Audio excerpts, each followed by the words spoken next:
Hello बच्चों, स्वागत है आप सभी का हमारे YouTube चैनल स्टडी सर्कल पर। आज मैं कक्षा 10 के विद्यार्थियों के लिए हिंदी में गद्य का पाठ मित्रता के बारे में आपको समझाने आई हूँ। मित्रता नामक पाठ गद्य में जिसके लेखक आचार्य रामचंद्र शुक्ल जी हैं। इन्होंने अपने इस पाठ में मित्र के चयन की उपयोगिता के बारे में बताया है। मित्र के गुणों को भली भांति समझाया है। आइए देखते हैं कि रामचंद्र शुक्ल जी ने मित्र की परिभाषा को किस प्रकार से परिभाषित किया है। सबसे पहले बच्चों, यदि कोई भी बच्चा मेरे चैनल पर नया है तो इसको सब्सक्राइब अवश्य करें, शेयर करें वीडियो को और लाइक करें। देखते हैं आगे कि मित्रता के लेख के बारे में रामचंद्र शुक्ल जी ने क्या बताया है। सबसे पहले देखते हैं पहला पैराग्राफ। जब कोई युवा पुरुष अपने घर से बाहर निकलकर बाहरी संसार में अपनी स्थिति जमाता है तब पहली कठिनता उसे मित्र चुनने में पड़ती है। यदि उसकी स्थिति बिल्कुल एकांत और निराली नहीं रहती तो उसकी जान पहचान के लोग धड़ाधड़ बढ़ते जाते हैं और थोड़े ही दिनों में कुछ लोगों से उसका हेल मेल हो जाता है। यही हेल मेल बढ़ते बढ़ते मित्रता के रूप में परिणित हो जाता है। मित्रों के चुनाव की उपयुक्तता के जीवन में उसकी सफलता निर्भर हो जाती है, क्योंकि संगति का गुप्त प्रभाव हमारे आचरण पर भारी पड़ता है। हम लोग ऐसे समय में समाज में प्रवेश करके अपना कार्य आरंभ करते हैं, जबकि हमारा चित्त कोमल और हर तरह का संस्कार ग्रहण करने योग्य रहता है। हमारे अपरिमार्जित और हमारी प्रवृत्ति अपरिपक्व रहती है। हम लोग कच्ची मिट्टी की मूर्ति के समान रहते हैं। आइए देखते हैं कि लेखक ने क्या कहा। लेखक कहता है कि जब कोई युवा बच्चा अपने घर से बाहर निकलता है, समाज में अपनी स्थिति बनाता है, तो सबसे पहले उसको एक कठिनाई का सामना करना पड़ता है कि वो किसको अपना मित्र चुने, किससे अपना मेल जोल बढ़ाए और किस तरीके से अपनी संगति को अंजाम तक पहुंचाए। क्योंकि संगति का असर जो है वो हमारे बच्चों के कोमल मन पर बहुत ही अच्छी तरीके से पड़ता है। क्योंकि यदि जिस तरीके की संगत होती है, बच्चे का गुण रूप उसी रूप में परिणित हो जाता है। अब मित्रों के चुनाव की उपयुक्तता पर लेखक ने बताया कि हर बच्चे की, हर पुरुष के जीवन की सफलता अच्छे मित्र पर निर्भर करती है। क्योंकि यदि बच्चे की संगति अच्छी है तो बच्चा अच्छे आचरण करता है। यदि कोई बच्चा बुरी संगत में प्रवेश करता है तो उसका जीवन चौपट हो जाता है और उसका जीवन प्रारंभ होने से पहले ही समाप्त हो जाता है। क्योंकि बच्चे जो हैं वो कच्ची मिट्टी के समान होते हैं और हम उनको जिस रूप में चाहें उस रूप में ढाल सकते हैं। चाहे उनको हम देवता बनाएं, अच्छे आचरण वाला मनुष्य बनाएं या बुरे व्यवहार वाला राक्षस बनाएं। ऐसे लोगों का साथ हमारे लिए बुरा होता है जिनका व्यवहार अच्छा नहीं होता है। तो लेखक ये बताना चाहता है कि बच्चे को या पुरुष को हमेशा अच्छी संगति का चुनाव करना चाहिए। आइए अब आगे पैराग्राफ में देखते हैं कि लेखक ने क्या बताया। क्योंकि ऐसी दशा में ना तो हमारे ऊपर कोई दाव रहता है और ना हमारे लिए कोई सहारा रहता है। दोनों अवस्थाओं में जिस बात का भय रहता है उसका पता युवा पुरुषों को प्रायः विवेक से कम रहता है। यदि विवेक से काम लिया जाए तो यह भय नहीं रहता, पर युवा पुरुष प्रायः बहुत कम काम लेते हैं। कैसी आश्चर्य की बात है कि लोग एक घोड़ा लेते हैं तो उसके गुण दोष को कितना परख कर लेते हैं। देखिए, लेखक ये उदाहरण देता है कि जब मनुष्य किसी की संगत में जाता है तो वो अपने विवेक से काम नहीं लेता। यदि वो विवेक से काम ले, लोगों को परख कर आगे बढ़े, तो उसको कभी धोखा नहीं होता है। लेखक उदाहरण देता है कि यदि कोई एक घोड़ा लेता है तो उसके गुण दोषों को परख कर लेते हैं, पर यदि किसी को मित्र अपनाते हैं या मित्र बनाते हैं तो उसके पूर्व आचरण और प्रकृति आदि का कुछ विचार और अनुसंधान नहीं करते, मतलब उसके बारे में कोई छानबीन जांच पड़ताल नहीं करते हैं कि उसमें कौन सी अच्छी आदतें हैं, कौन सी बुरी हैं। और बच्चे को देखना चाहिए कि वो किस तरफ आकर्षित हो जाता है। वे उसमें सब अच्छी बातें बनाकर अपना पूर्ण विश्वास जमा देते हैं, मतलब किसी को देखा, उसके मित्र बन गए और उसकी हर बात में अपना विश्वास जाहिर कर देते हैं।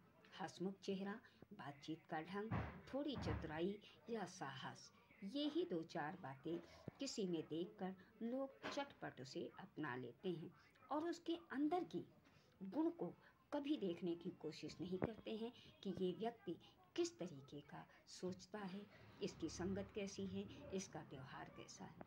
हम लोग ये नहीं सोचते कि मैत्री का उद्देश्य क्या है, मतलब मित्रता का लक्ष्य क्या है, उद्देश्य क्या है, तथा जीवन के व्यवहार में उसका कुछ मूल्य भी है।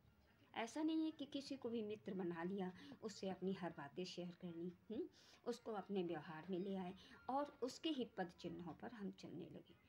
ये नहीं देखते हैं कि उसके गुण कैसे हैं, वो किस तरीके का व्यक्ति है, उसके कुछ आदर्श हैं, कुछ मूल्य हैं, कुछ लक्ष्य है। ये सब जानने की हम कोशिश नहीं करते हैं। ये बात हमें नहीं सूझती। यह एक ऐसा साधन है जिसमें आत्म शिक्षा का कार्य बहुत सुगम हो जाता है। एक प्राचीन विद्वान का वचन है, क्या कहते हैं कि एक प्राचीन विद्वान ने भी कहा कि विश्वास पात्र मित्र से बड़ी रक्षा रहती है। देखिए कितना बड़ा पॉइंट है कि विश्वास पात्र मित्र से बड़ी रक्षा रहती है। यानी कि यदि हमारे पास एक ऐसा मित्र है जिस पे हम भरोसा करके अपनी बात उससे कह सकते हैं, उससे काम ले सकते हैं, उसका काम कर सकते हैं, जिससे कि हमारे जीवन की रक्षा होती है। और यदि हमारे पास कोई कपटी मित्र है या कोई व्यवहार से पूर्ण मित्र नहीं है तो उसके साथ रहने पर हमारा भरोसा टूटता है और हम अपने असुरक्षित रहते हैं। हम्म। विश्वास पात्र मित्र जीवन की एक औसत है। हमें अपने मित्रों से ये आशा रखनी चाहिए कि वे उत्तम संकल्पों से हमें दृढ़ करेंगे और त्रुटियों से हमें बचाएंगे, हमारी सत्य, पवित्रता और मर्यादा के प्रेम को पुष्ट करेंगे। जब हम कुमार्ग पर पैर रखेंगे तब वे हमें सचेत करेंगे, जब हम हतोत्साहित होंगे तब वो हमें उत्साहित करेंगे। सारांश ये है कि हमें उत्तमता पूर्वक जीवन निर्वाह करने में हर तरह से सहायता देंगे।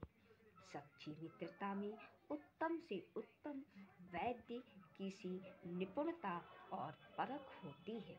अच्छी से अच्छी माता का सधैर्य और कोमलता होती है। ऐसी ही मित्रता करने का प्रयत्न प्रत्येक पुरुष को करना चाहिए। आइए रामचंद्र जी शुक्ल इस गद्य खंड के माध्यम से क्या बताना चाहते हैं।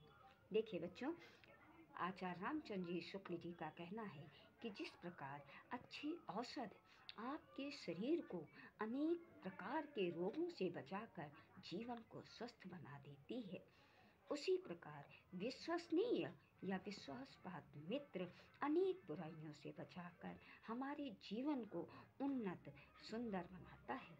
हमारा मित्र ऐसा होना चाहिए जिस पर हमें ये विश्वास हो कि वह हमें सदा उत्तम कार्यों में लगाएगा, यानी हमें अच्छे कार्यों के लिए प्रेरित करेगा। हमारे मन में अच्छे विचारों को और हमें मर्यादा के को विकसित करेगा। उनमें किसी तरह की कमी नहीं आने देगा। यदि हम बुरे मार्ग पर चलेंगे, यदि हम बुरे मार्ग पर पैर भी रखेंगे, तो वह हमें उससे हटाकर अच्छे मार्ग पर चलने की प्रेरणा देगा।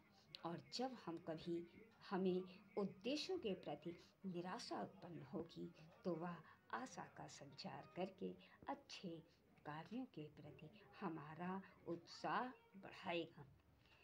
निष्कर्ष रूप में हम ये कह सकते हैं कि लेखक ये बताना चाहता है कि विश्वासी मित्र हमें गरिमा से जीवन यापन करने में प्रत्येक संभव सहायता प्रदान करेगा, जिससे हम सुविधा एवं सम्मान पूर्वक जी सकेंगे। छात्रावास में तो मित्रता की धुन सवार रहती है। रामचंद्र शुक्ल जी कहते हैं कि छात्रावास में जब बच्चा जाता है तो उसको मित्र चुनने के लिए बड़ी उत्सुकता रहती है। मित्रता हृदय से उमड़ी पड़ती है। पीछे के जो स्नेह बंधन होते हैं उसमें ना तो उतनी उमंग रहती है, ना उतनी खिन्नता। बाल मैत्री में जो मग्न करने वाला आनंद होता है, जो हृदय को बांधने वाली ईर्षा, बेदने वाली ईर्षा और खिन्नता होती है, वह और कहाँ। कैसी मधुरता और कैसी अनुरक्ति होती है, कैसा अपार विश्वास होता है, हृदय के कैसे कैसे उद्गार निकलते हैं। वर्तमान कैसा आनंदमय दिखाई पड़ता है और भविष्य के संबंध में कैसी लुभाने वाली कल्पनाएं मन में रहती हैं। कितनी जल्दी बातें लगती हैं और कितनी जल्दी मानना मनाना होता है। सहपाठी की मित्रता, इस उक्ति में हृदय के कितने भारी उथल पुथल का भाव भरा हुआ है। किंतु जिस प्रकार युवा पुरुष की मित्रता स्कूल के बालक की मित्रता से दृढ़, शांत और गंभीर होती है, उसी प्रकार हमारी युवावस्था के मित्र बाल्यावस्था के मित्रों से कई बातों में भिन्न होते हैं। मैं समझता हूँ कि मित्र चाहते हुए बहुत से लोग मित्र के आदर्श की कल्पना मन में करते होंगे। इस पर कल्पित आदर्श से तो हमारा काम जीवन की झंझटों में चलता नहीं। सुंदर प्रतिभा, मन भावनी बातें और स्वच्छंद प्रकृति, यही दो चार बातें देखकर मित्रता की जाती है। पर जीवन संग्राम में साथ देने वाले मित्रों में इनमें से कुछ अधिक बातें चाहिए। मित्र केवल उसे नहीं कहते जिसके गुणों की तो हम प्रशंसा करें, पर जिसमें हम स्नेह न कर सकें, जिसमें अपने छोटे मोटे काम तो हम निकालते जाएं, पर भीतर ही भीतर घृणा करते रहें। मित्र सच्चे पथ प्रदर्शक के समान होना चाहिए, जिस पर हम पूरा विश्वास कर सकें। भाई के समान होना चाहिए, जिसे हम अपना प्रीत पात्र बना सकें। हमारे और हमारे मित्र के बीच सच्ची सहानुभूति होनी चाहिए, ऐसी सहानुभूति जिससे एक के हानि लाभ को दूसरा अपना हानि लाभ समझे। मित्रता के लिए ये आवश्यक नहीं है कि दो मित्र एक ही प्रकार के कार्य करते हों या एक ही रुचि के हों। इस प्रकार मित्र और आचरण की समानता भी आवश्यक या वांछनीय नहीं है। ठीक। हाय हाय हाय। शुक्ल जी कहते हैं कि बाल मैत्री जहाँ असीम आनंद को प्रदान करने वाली होती है, वहीं ईर्ष्या और खिन्नता का भाव भी उसमें शीघ्र ही आ जाता है। बालक का स्वभाव होता है कि यदि कोई उसके मन की बात कह दे तो वह उसमें अपार स्नेह करता है, और यदि कोई उसके मन के प्रतिकूल आचरण कर दे तो उसका मन छोटी छोटी बातों को लेकर खिन्न हो जाता है। लेकिन ये खिन्नता क्षणिक होती है। बालकों की मित्रता में ऐसी मधुरता एवं प्रेम होता है जिसका उसका उदाहरण अन्यत्र नहीं मिलता है। बच्चों में एक दूसरे के प्रति जो विश्वास देखने को मिलता है, वह भी परम आनंद प्राप्त करने वाला होता है। अपने भविष्य के लिए उसके मन में जो अनेकानेक कल्पनाएं होती हैं, उसके कारण उन्हें वर्तमान आनंददायक दिखाई देता है। सहपाठी की मित्रता एक निश्चल, निष्कपट तथा चंचलता पूर्ण उद्दंडता से युक्त प्रेमपूर्ण संबंध को प्रकट करती है। हम्म। आइए आगे देखते हैं कि लेखक क्या बताना चाहता है सच्ची मित्रता के बारे में। मित्र का कर्तव्य इस प्रकार बताया गया है। उच्च और महान कार्य में इस प्रकार सहायता देना, मन बढ़ाना और साहस दिलाना कि तुम अपनी निज की सामर्थ्य से बाहर काम कर जाओ। यह कर्तव्य उसी से पूरा होगा जो दृढ़ चित्त और सत्य संकल्प का हो। इससे हमें ऐसे ही मित्रों की खोज में रहना चाहिए जिनमें हमसे अधिक आत्मबल हो, और उनका पल्ला उसी तरह पकड़ना चाहिए जिस तरह सुग्रीव ने राम का पल्ला पकड़ा था। मित्र हो तो प्रतिष्ठित और शुद्ध हृदय के हों, मृदुल और पुरुषार्थी हो, शिष्ट और सत्यनिष्ठ हो, जिससे हम बच्चों अभी हमने आपको मित्रता नामक गद्य का पाठ पढ़ाया, उसकी विस्तृत व्याख्या भी की। उम्मीद है आपको ये वीडियो अवश्य पसंद आया होगा। आपको यदि वीडियो पसंद आया तो चैनल को सब्सक्राइब करें, शेयर करें और लाइक करें। अगले शेष पाठ को मैं अपनी अगली वीडियो में लेकर आऊँगी, आपको समझाऊँगी और परीक्षा की दृष्टिकोण से महत्वपूर्ण प्रश्न भी हल करवाऊँगी। जय हिंद बच्चों।